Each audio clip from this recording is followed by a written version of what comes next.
Ladies, ఈ video మీకోసమే. మీరు కూడా ఇలాంటి వ్యాధితో బాధపడుతున్నారా? డేంజర్ గా మారిన పీసీఓఎస్. అసలు పీసీఓఎస్ అంటే ఏంటి? పీసీఓడి, పీసీఓఎస్ ల మధ్య తేడా ఏంటో చెప్పబోతున్నాను. అదే విధంగా వీటి లక్షణాలు ఎలా ఉండబోతున్నాయో చెప్పబోతున్నాను. నిర్లక్ష్యంగా ఉంటే చుట్టుముట్టే సమస్యలేంటో చెప్పబోతున్నాను. దీన్ని ఎలా తగ్గించుకోవాలో క్లియర్ గా ఈ వీడియోలో తెలుసుకుందాం ఫ్రెండ్స్. వీడియోని స్కిప్ చేయకుండా చివరి దాకా చూడండి. వీడియో చాలా ఇంట్రెస్టింగ్ గా ఉండబోతుంది. Let's start the video. మారుతున్న కాలంతో పాటు మనిషి జీవనశైలి కూడా మారుతూ వస్తుంది. ఈ మార్పు కొన్ని అనారోగ్య సమస్యలకు దారితీస్తుంది. ప్రస్తుతం 12 నుంచి 50 సంవత్సరాల మహిళల్లో చాలా మంది ఎదుర్కొంటున్న సమస్య ఇది.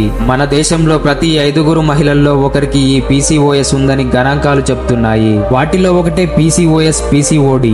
అసలు పీసీఓడి, పీసీఓఎస్ అంటే ఏంటి? వీటి మధ్య తేడాలు ఏంటంటే, ఫస్ట్ పీసీఓడి అంటే పాలిసిస్టిక్ ఓవేరియన్ డిసీజ్, తర్వాత పీసీఓఎస్ అంటే పాలిసిస్టిక్ ఓవేరియన్ సిండ్రోమ్స్. పీసీఓడి అనేది ఒక సాధారణ డిసార్డర్, అయితే పీసీఓఎస్ అనేది ఓ మెటబాలిక్ డిసార్డర్. పీసీఓడి తీవ్రత ఎక్కువైనప్పుడు పీసీఓఎస్ గా మారే అవకాశం ఉంది. ఇందులో అండం విడుదల కాదు. ఈ సమస్య వచ్చిన లేడీస్ లో ఈ లక్షణాలుంటాయి. హార్మోన్ల సమతుల్యత వల్ల నెలసరి సక్రమంగా రాదు. నెలసరి సమయంలో ఎక్కువ బ్లీడింగ్ జరుగుతుంది. పీరియడ్ సమయంలో కడుపు నొప్పిగా అనిపించినా నిర్లక్ష్యం చేయకండి. ఈ పీసీఓఎస్, పీసీఓడి సమస్యలు ఉన్నవారు బరువు ఎక్కువగా పెరుగుతారు. కొంతమందికి అకారణంగా జుట్టు రాలిపోతుంది.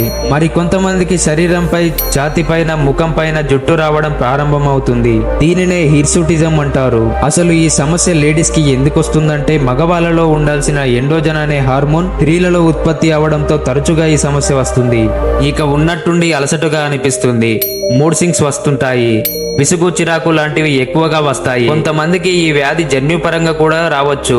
చివరిగా ఈ సమస్యను ఎలా తగ్గించుకోవాలంటే అది కూడా మీ చేతుల్లోనే ఉంది. కొంతసేపు వాకింగ్ చేయడం చాలా ముఖ్యం. నడక వేగం పెంచాలి. అప్పుడప్పుడు సైక్లింగ్ చేస్తుండాలి. ప్రోటీన్లు ఉన్న ఆహారానికి ఎక్కువ ప్రిఫరెన్స్ ఇవ్వాలి. రోజు 2 గుడ్లను తినాలి. ముఖ్యంగా వినండి, మానసిక ఒత్తిడి తగ్గించుకోవాలి. అంటే దేని గురించి ఎక్కువగా ఆలోచించొద్దు, లేకపోతే పీసీఓడిని నివారించలేము ఫ్రెండ్స్. ఈ సమస్యతో బాధపడే మహిళల్లో దాదాపు 80% మందిలో విటమిన్ బి లోపం ఉన్నట్టు ఓ అధ్యయనంలో తేలింది.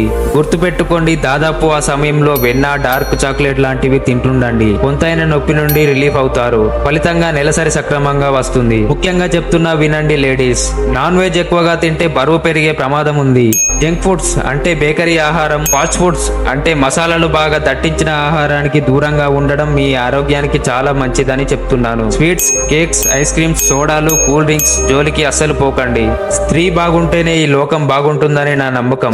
ఈ వీడియో మీకు ఇన్ఫర్మేటివ్ గా అనిపిస్తే మీ ఫ్రెండ్స్ అండ్ ఫ్యామిలీ మెంబర్స్ కి షేర్ చేయండి. అదే విధంగా మన Akhil facts in Telugu channel ని ఖచ్చితంగా సబ్స్క్రైబ్ చేసుకోండి. ఎందుకంటే ఈ వీడియో చేయడానికి నాకు చాలా సమయం పట్టింది.